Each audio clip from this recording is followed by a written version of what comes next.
Xbox restart. Well, we've had 7 practices. Yeah, we've had 7 practices, and I'm just really appreciative of the guys' effort because you're starting early. You know, this wouldn't sound that big a deal if we were mid-October. A coach should appreciate the effort, but I really appreciate it because we started in September for the first time, and for the guys to be playing at this level of effort and concentration and just trying to learn a new system, they've really been impressive. Through about 7 practices, and you know, we've had some injuries, we haven't had a full roster and those type of things, but they've really done a good job early in the season, and that's a plus to them because it's the first impression, and they've given very good impressions to the coaching staff. Any updates on your 2 guys eligibility-wise? No, I'm still waiting. I would assume Juana's, I'm hoping, comes at any time. Now he's still battling the injury, so of when he'll actually be on the floor, but at least if we know that, we've got some kind of plan moving forward, but we haven't heard anything on him, and we've gotten no feedback. Isaacs has just gone in very recently, so we knew we were going to get feedback right away on him, but we're hoping that we get some kind of feedback fairly shortly on Juana. Have you got any clarity on starting 5, rotation? No, at this point? No, it's really early. You know, obviously, you know, if you look at vets, and I'm a big believer in you give the vets the benefit of the doubt, especially early in the season. But we've got great vets, and it's odd saying like calling Kyle and Jordan vets when they're just going into their sophomore year. But these are 2 outstanding players. So you know, but I think you can kind of look at it and see what might transpire, but there's still so much competition to go. We've had very little like what you would consider scrimmaging. A lot of it's been breakdown work into like 2 possession games or 3 possessions games. Yesterday was the first time we actually went into a 6-minute game. We like playing, you get a media timeout every 4 minutes, and I always like playing 6-minute games because you condition them mentally and physically a couple minutes past the media. And yesterday was the first time we even did that. And so we're changing a lot of different lineups, a lot of different looks, and a lot of that's because, you know, we don't know eligibility-wise on a couple of them, and Juana's hurt. So we don't have as many bigs on the floor going against each other as we'd like. So guys like Kyle, you know, one day he's a point guard, somebody's not in practice, so now he's the 4-man, you know, so, you know, it's a luxury, it's a great luxury, and I can tell you, you know, through 23 years, I've never had a guy that I could put out there at 6'8" as a point guard, and that's something that's been special. Darrington Hobson was probably the closest I've had at New Mexico, and he was 6'6", and he had a tremendous year for us at New Mexico, but Kyle's very, very talented because of his versatility. With the concepts you're trying to teach them offensively and defensively, how much are they picking up on it after, you know, being in a different system? That's what I've been really impressed with, you know, because we've had a head start because we've done a little bit of this in the summer with individual workouts and the things that we've been able to do rule-wise when we've had them. But again, it hadn't been a whole team, you know. And when we first got hired here, there was no Zach, there was no Noah, there was no Bryce, there was no Juana, and then all of a sudden, when those 4 guys got here, we didn't have Norman because we gave the vets that first summer session off. So we really haven't had a full roster until the second summer session started in early August. But we've started just putting small things in because we knew we were going to have those 2 extra weeks here of getting ready. But they're really picking things up well. And our offense is a lot about reads. You know, I don't want them getting hung up on, we're not a go to point A, point B, point C system. It's giving you the freedoms to play, just make the right reads. And that's what they're really doing a good job of, trying to make those right reads. What was your pitch to Tony to convince him to stay out here?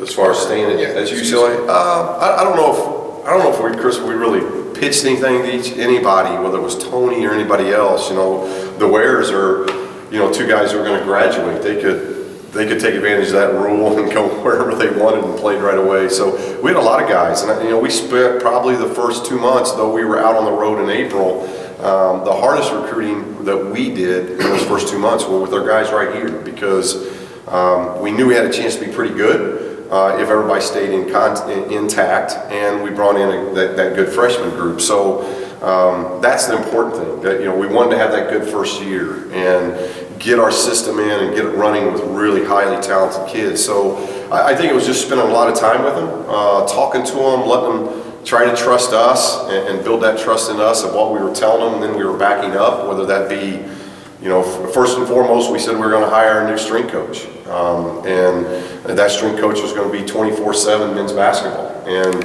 you know, trusting that that was going to take place, and then it took place, and Coach Long got here and developed a really good relationship with him, and Tony was a part of that. And then all of a sudden, Tony started seeing his body changing, he started losing weight, he started building confidence. So, you know, I think part of it is just opening up that line of communication and building that relationship with guys, and I think our staff really worked hard on that in the first 2 months. Besides the weight loss, what have you seen from Tony? Well, I think once he lost the weight, he started building confidence because he saw himself running the floor differently. He saw himself making post moves differently.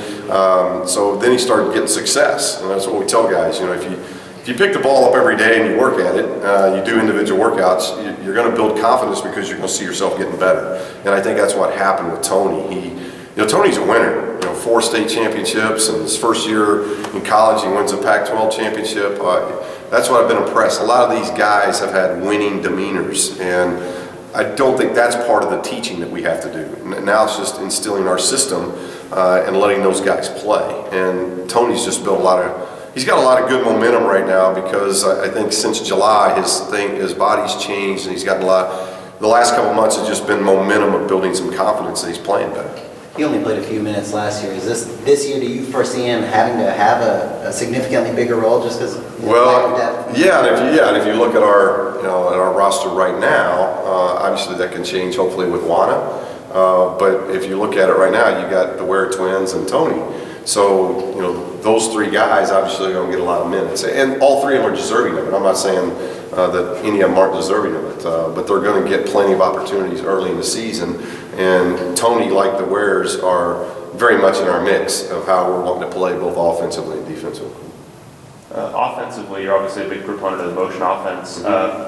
Is there a plan to include some sets, some half-court sets? I mean, do you do any of that? Yeah, we call them actions, and that's just terminology. It's more than sets. They're actions that flow into things. We like the defense to guard us for 35 seconds, and the whole 35 seconds. I'm not saying we're going to not shoot I'm saying if the possession goes 20 seconds, we want them guarding us all 20. If it goes 30, if we get in transition and it goes 10, my point is we don't like to reset. We're going to run in transition, and that should be flowing into something.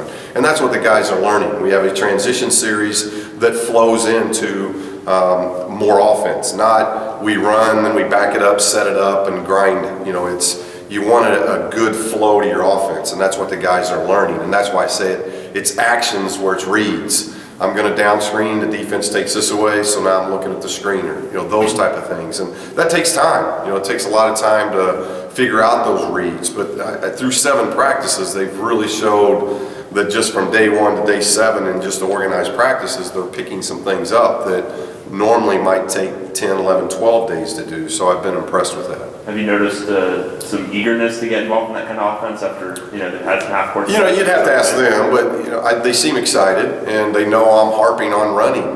We want to get out and run. And that's the thing. You know, there are a lot of guys that say they want to run and they want to play up tempo, but the minute you start actually doing that, they're like, you know, we could do a couple of half courts now. So, you know, it's like they've got to figure that out. And that's why I say we're early. They're not in 40 minutes of transition play type of condition yet. You know, we hope that the time we get to Drexel and we start moving through the playing season, that we just keep getting stronger with it. And I think that's what coaches all across the country are trying to figure out, because we've never started this early. On the men's side, we've never started this early. So you can't wear them out by the time you get to October 15th. And there's a fine line too, you're playing against each other for that long. So we've got to, that's why some weeks we end up going 2 days off, just to get them away from each other, because you're looking at now, the better part of 7 weeks when we started, almost 8 weeks before you get to play somebody, not including the exhibitions, but before you get to play somebody like Drexel to open up the season. So you're going to get sick of playing against each other. And so we want to make sure that when we get into the season, they're both mentally and physically fresh. And hopefully that's going to not just of what we're trying to do offensively in transition, but how we want to guard. Would you say transition offense is a strength of this team, given the athleticism, versatility, that sort of thing, or is there still a long way to go? Yeah, there's still obviously a long way to go, but with Kyle, who's 6'8", and when he's at point, he's very good at pushing it ahead versus the pass. You've got wings like Norman and Zach who can really run the floor. You got a guy like Jordan Adams who can really read off the ball stuff. He's very good. Bryce pushes it a little differently than what Kyle does, but Bryce can also move without the ball. So we got guards that, Noah's doing a very good job of running the floor right now. So we've got guards that I'm still on them because we're not running the floor like I think they should. But through 7 practices, again, they're starting to realize, hey, when I run, good things happen. Now, can I run 3, 4, 5, 6, 7 straight times? That's a little different. It's a different mindset. It's a different physical conditioning, and that's what they're working on.